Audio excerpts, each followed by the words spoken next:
Muy buenos días a todas las delegaciones presentes y con mucho interés escuchando las intervenciones. ¿Cómo? ¿Aquí? Bien, saludando esta iniciativa de los congresistas Alirio Uribe e Iván Cepeda, absolutamente pertinente. La paz requiere de unas garantías en los territorios y un tratamiento definitivo con los distintos grupos armados que derivan de las circunstancias del propio conflicto y de una serie de factores que aquí se ponen de presentes. Desde el Centro Nacional de Memoria Histórica queremos contribuir en estos debates, agradecer la invitación, entregarles algunos insumos. Les hemos entregado una publicación que hace un balance a través de un informe de lo que ha sucedido después de las desmovilizaciones de las AUC en el año 2006 hasta un contexto presente y detallado por cada departamento a finales del año pasado. En tal sentido, como ya lo habíamos advertido en el informe Basta Ya, el haber pretendido un proceso de paz, el gobierno Uribe con las AUC, en términos globales llevó a un fracaso. Llevó a que se presentaran márgenes relativos o parciales de desmovilización y se presentaran líneas de continuidad, no solo en la presencia de grupos armados ilegales en las regiones derivados del paramilitarismo, sino que persistieran otra serie de asuntos más de fondo que se han asociado en la configuración al fenómeno paramilitar. Concepciones de Estado, concepción de enemigo interno, criminalización de organizaciones sociales, hegemonías desde lo ilegal en mixtura con economías legales, incidencia y participación en entes gubernamentales, en entes estatales, reconfiguraciones de territorios y de poder, y desde luego asociados también a fenómenos protuberantes como el narcotráfico, otras economías ilegales que acceden ahora con más fuerza también en casos como la minería ilegal. La declaratoria del presidente Uribe en 2007 de que había desaparecido el fenómeno paramilitar no resultó cierta. Este fenómeno es un fenómeno complejo, ha tenido mutaciones y expresiones y el contexto de proceso de paz, pero las exigencias de los derechos de las víctimas y en general el sano desarrollo del Estado democrático de derecho que se aspira con la Constitución del 91 y una serie de circunstancias que se ponen de presente desde el punto de vista de la institucionalidad y de la sociedad demandan un sentido de oportunidad para superar este tipo de fenómeno. Me parece importante en una perspectiva histórica, y lo queremos aportar desde el Centro Nacional de Memoria Histórica, el debate que se ha dado en esta última década al respecto,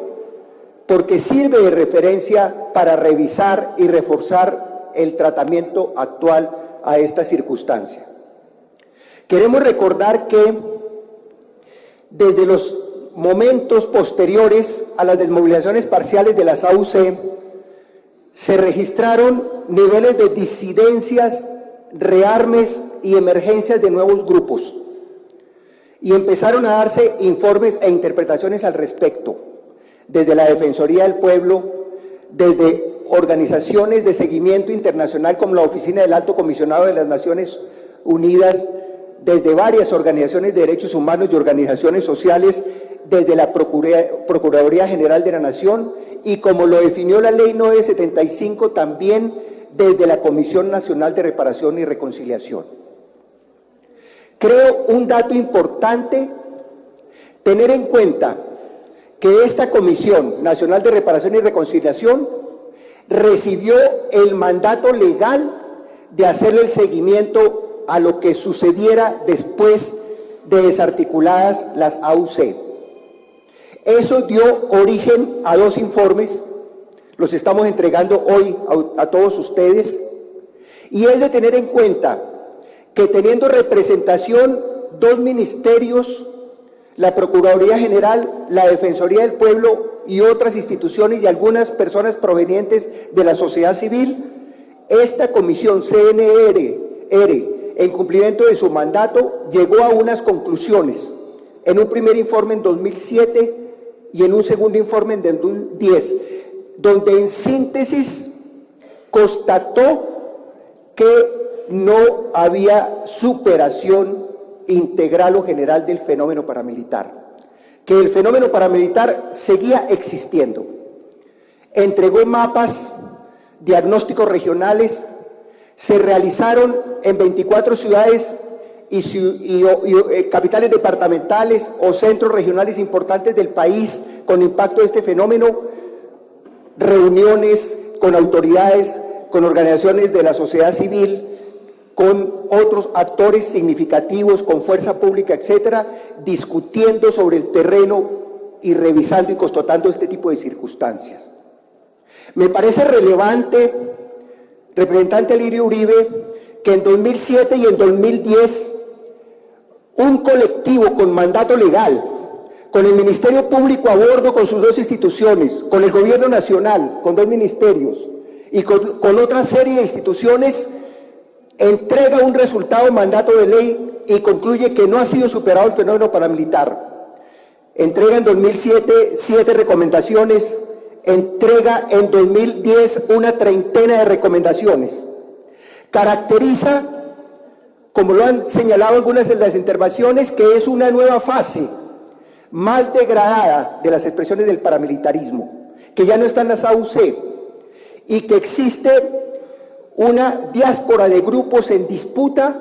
por las herencias de control territorial, por las acciones de distinto tenor que reproducen dinámicas que afectan altamente las zonas campesinas, los trabajadores agrícolas y que penetran también con fuerza en las ciudades y que incluso se masifican las amenazas y que perviven masivamente los desplazamientos forzados. Se dan incluso expresiones de contienda y expresiones bélicas entre esas agrupaciones, como ya se habían dado en medio de las desmovilizaciones y las negociaciones complejas de estas expresiones del fenómeno paramilitar. Hoy creo es un referente para traer a cuenta y ver cómo al seno del gobierno, al seno del Estado, de cara a la sociedad civil en el ámbito nacional y territorial, este es un viejo debate de la última década, pero es un debate que hoy debe asumirse con mucha responsabilidad, porque, como aquí se ha argumentado, no sería una paz completa, ya no solo si no se supera el conflicto armado con las insurgencias de las FARC y el ELN, sino si no se supera también en todas sus expresiones, rezagos y actuaciones, las herencias activas del paramilitarismo desde ámbitos de institucionalidad, desde ámbitos de ilegalidad y desde el ámbito del recorrido y reposicionamiento de este tipo de agrupaciones a las que se hace referencia. A tono con ello, hemos argumentado también, recogiendo la pluralidad de voces, distintos estudios que se han producido desde organizaciones académicas, organizaciones de derechos humanos, organizaciones sociales y la comunidad internacional, para coincidir en decir, el centro del debate no estriba en la denominación, estriba en el reconocimiento de fondo, que es la no superación de un fenómeno paramilitar histórico, pero sí también reconocer que ha habido unos quiebres, unas nuevas circunstancias y unas denominadas dinámicas que se vienen tratando. También es cierto que hubo un grado y un volumen de paramilitares que regresaron a la vida civil y se reincorporaron de manera positiva. También es cierto que hubo personas que no habían pertenecido a los grupos paramilitares y entraron supuestamente como paramilitares desmovilizados y participan en los programas de reintegración. Y también es cierto que fracciones completas o fracciones parciales de las AUC tuvieron líneas de continuidad y dieron recomposición al fenómeno, inclusive acrecentándolo en algunas regiones como en el Andén Pacífico y en otras partes del país. En tal sentido, hemos realizado un reciente informe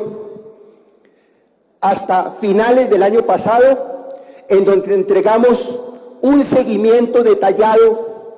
de estos rezagos paramilitares imbricados, desde luego, con redes de economías ilegales y legales, con redes que tienen concomitancia también con expresiones políticas y expresiones sociales, para aportar en el debate.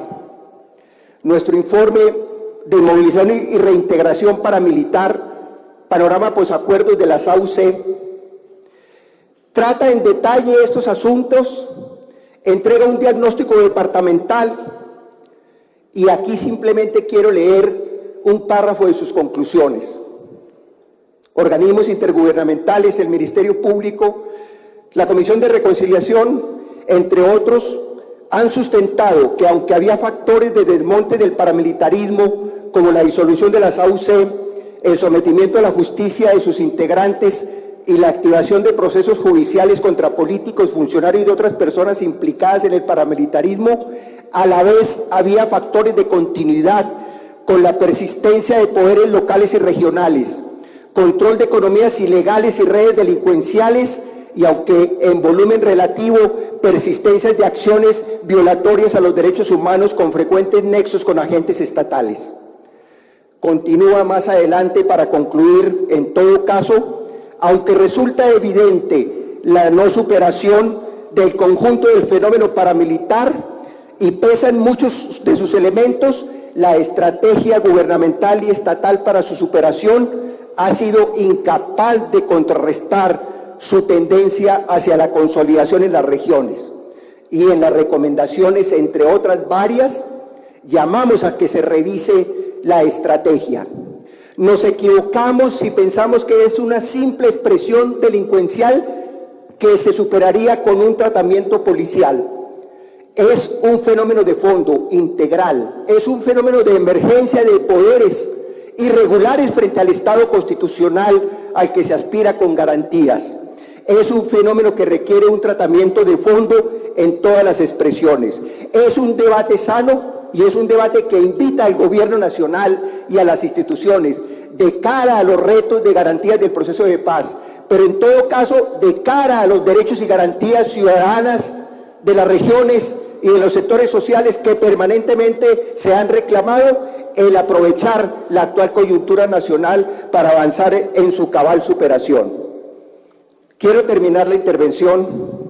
haciendo referencia a que consultando este volumen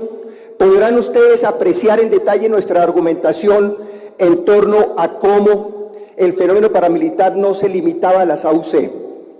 Tenía que ver con concepciones y dinámicas, con responsabilidades institucionales y estatales. Tenía que ver con economías ilegales que tampoco se limitaban al tema del narcotráfico. Tenía que ver incluso con una dinámica de relación con redes delincuenciales que no aparece ahora con estos rezagos emergentes, sino que venía desde los propios orígenes en los años 80 de las AUC. Tenía que ver con una dinámica de incidencia en política e interferencia electoral que los informes tanto internacionales de la OEA como con mucho detalle y profesionalismo el seguimiento de la MOE los ha venido ilustrando en los últimos procesos electorales. Tiene que ver también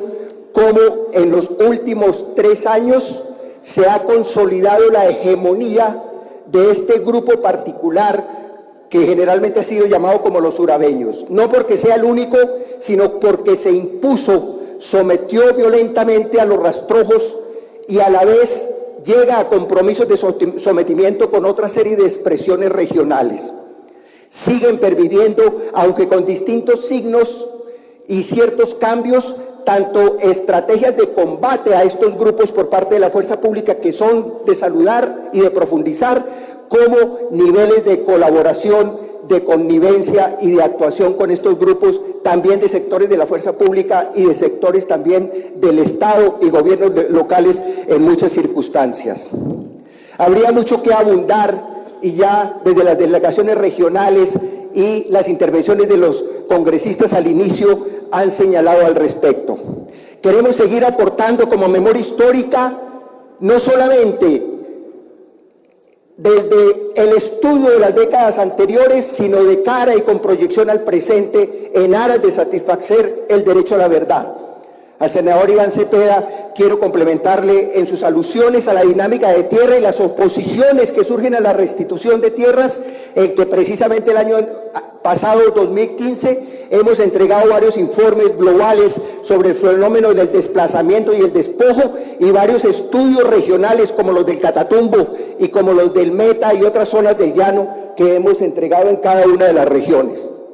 Preparamos desde nuestro Centro Nacional de Memoria Histórica y desde este año hacia finales estaremos entregando una serie de informes pormenorizados de cada una de las estructuras paramilitares por región, desde sus antecedentes hasta sus expresiones recientes y actuales. Y finalizo diciendo, esta audiencia es muy positiva y muy necesaria. Instituciones de gobierno, de Estado, instituciones académicas y por sobre todo las voces de las regiones, de las organizaciones sociales y de las víctimas deben tenerse en cuenta en el país y se debe reaccionar a tono. Alarma el que de nuevo se produzca más de un centenar de víctimas políticas, que de nuevo haya señalamientos y estigmatizaciones, que desde nuevo haya unas expresiones parecidas a lo que fue en su momento el exterminio de la Unión Patriótica, el Frente Popular a Luchar y una serie de organizaciones sindicales, campesinas, obreros y populares, precisamente arreciando ataques en contextos de procesos de paz. Finalizo diciendo que resulta saludable la propuesta del representante Alirio Uribe de que se consideren formas de sometimiento a la justicia a estas agrupaciones, que no significan ni deben significar estatus político. Precisamente el presidente Uribe fracasó cuando le dio estatus políticos a la SAUCE y todo un dispositivo cual si fueran guerrillas insurgentes, y esto fracasó históricamente. Y en la práctica lo parcial que hubo fue de sometimiento a la justicia.